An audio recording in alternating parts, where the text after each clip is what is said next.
Hey guys, I'll answer any questions for you. Second row left, Lori. Coach, I think your most two talked about victories while at Ohio State has been 2012 Michigan State and then 2014 Penn State. And I'm kind of wondering about the chicken and egg effect. Is it because those Chicken are and great, egg. yeah, great wins during a good season that we talk about it, or do all great teams have that moment where things click for them?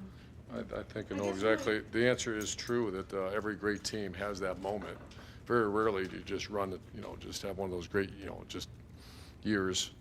So I can go back as far back as I've been coaching that you have those moments. And Wisconsin that we just had was that, that's kind of over and we got to keep pushing. But that was one of those moments. And the moment is this, is that someone has to make a play to go win that game.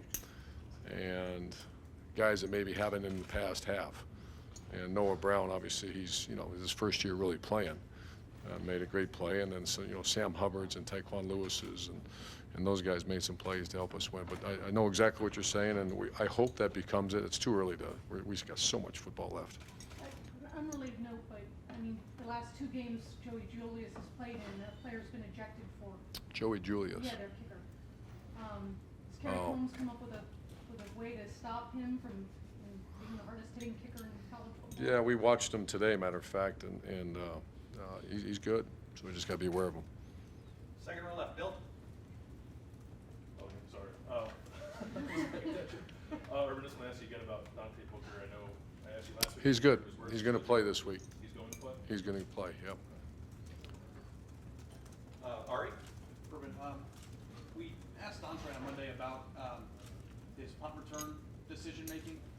At times it looked a little bit scary, like he might have turned it over on one. And I was just wondering, he said that he wants that you guys always urge him to be very aggressive because every inch matters in this game. And I was just wondering what your take was on how he performed when you saw, in the punt return game on film, and were any of those a little bit too scary for you?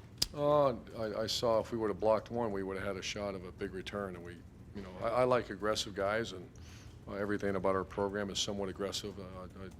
There's a difference between non-intelligent and over-aggressive, and we have to watch that. But I always like to slow people down as opposed to encourage them. So we have a kind of the culture mentality around here. You're going to go after and be very aggressive. So after I'm so tied up into this one, I can't remember. I think he did okay, and if he didn't, we corrected him. You're talking about punt returns against Wisconsin? Right, yeah, there was one. I can't remember. Late in the game, it seemed, and he said he never thought he was going to lose it, but in the third quarter, it might have changed the game dramatically. It didn't. We won. We're fine. Second row right, Ben. Urban, we've talked about Saquon Barkley a couple of times this weekend. Is the fear with a guy who's a potential first-round pick that you can do everything right and he can That's it. just take over a game?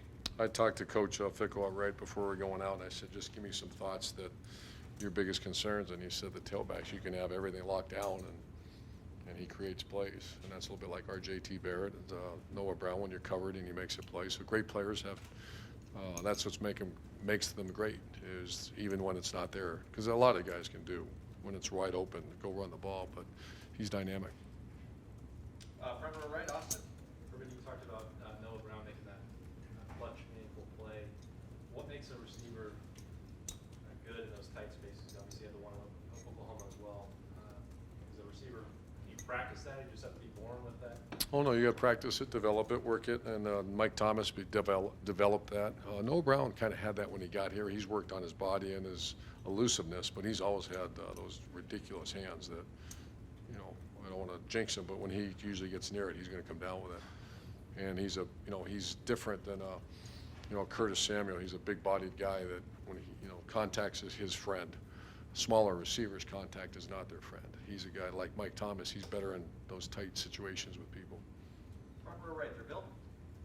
You were asked about this a little bit the other day, but you guys are really good in the red zone on offense, but especially on defense. You have 4 touchdowns and 16 times. Why do you think you've been so successful in that? Good players, number one, is always the reason. Number two is I think our scheme and our players believe in it. Number three is because we practice it an inordinate amount of times, probably relative to most other people. Every third day in spring practice, we're in the red zone. Every third day of training camp, we're in the red zone. And our defense, this group especially, this staff especially wants, most defense coaches get a little why are we going red zone again? Why are we going red zone again? Our guys thrive in it because they want to get, that's the money area. So every other situation is kind of, you know, correlates with how many times that happens in a game. For example, you don't practice 3rd and 10 more than what you're actually going to see in the game. Red zone, in our mind's completely different. If you're only going to see it 4 times again, we practice it multitudes more than that. So it's in, does that make sense? That's not, that doesn't correlate. However, that's the value we place on it. Does your scheme change? Does the mentality change? Is anything different about the way you play defense? Oh, I think so. Yeah, I mean, I think so. I think it's you get what you emphasize, and that's obviously emphasized around here, and it's one of the plans to win, score in the red zone, and it's not field goals.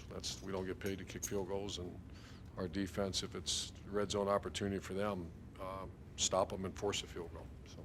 Far left, Mitch. Can you talk in more detail about Barkley and what you see he's doing so well this year? We saw it last year too. He kind of had it coming out. We didn't really know who he was that well because he didn't have a lot of success. But after our game and you see him this year, he's picked up where he left off. He's one of the top backs in America. Elusiveness. Far right, Jared. I remember you mentioned Dante coming back this week. What about Jerome, the season he's put together, the guy who wasn't starting to your leading tackler at Wisconsin. How far has he come in those weeks development, and how do you see him continuing to play with Dante still there? I didn't say Dante's going to start. He's not quite at 100% yet, but it's only, what is it, Wednesday? But is cleared to play.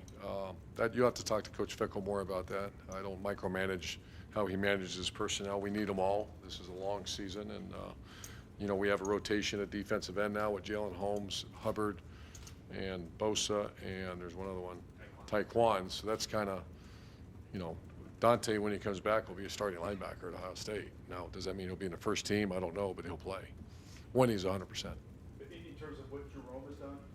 I think it's great. I think he is a guy that we saw that talent last year. That's why we decided to play him. Even, I want to say he missed the first 5 games because you start thinking about I hate that word around here, red shirt, and then play him.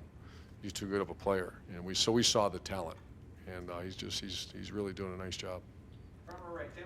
A couple things. One, you talked about Noah Brown a while ago. Do you see other young receivers making steps that you've been wanting to see in the last several weeks? I mean, James Clark had a pretty big catch last week. Huge catch. Obviously I do. We're not near satisfied. We're not where we need to be at that Yeah. position yet. You know, and Corey Smith's injury has kind of set us back a little bit too. We're counting on him, and he's got that. I think we're going to get some playing time as we move forward. He had surgery on his wrist. He's going to get his hands, the use of his fingers back. So, no, I think that's an area we still need to improve. That's what I was going to say, because you talked about this earlier in the week about guys fighting off man coverage, creating space. I mean, is that just young receivers learning? Obviously, some of those guys aren't young, but they're inexperienced. Is that just them learning their craft, or how would you? Yeah, it's all the above. It's all the above. I mean, it's like what makes a defensive end become a great pass rusher? Technique, but then he's got to do it. And we're not panicking. We're not where we need to be. At times, they play very well. Like you said, James Clark had an incredible play to get us going. Noah's been pretty consistent throughout the whole year. Paris is a big play waiting to happen. So we're developing a little bit. We're having a little bit of growing pains in that position, but we're going to be good.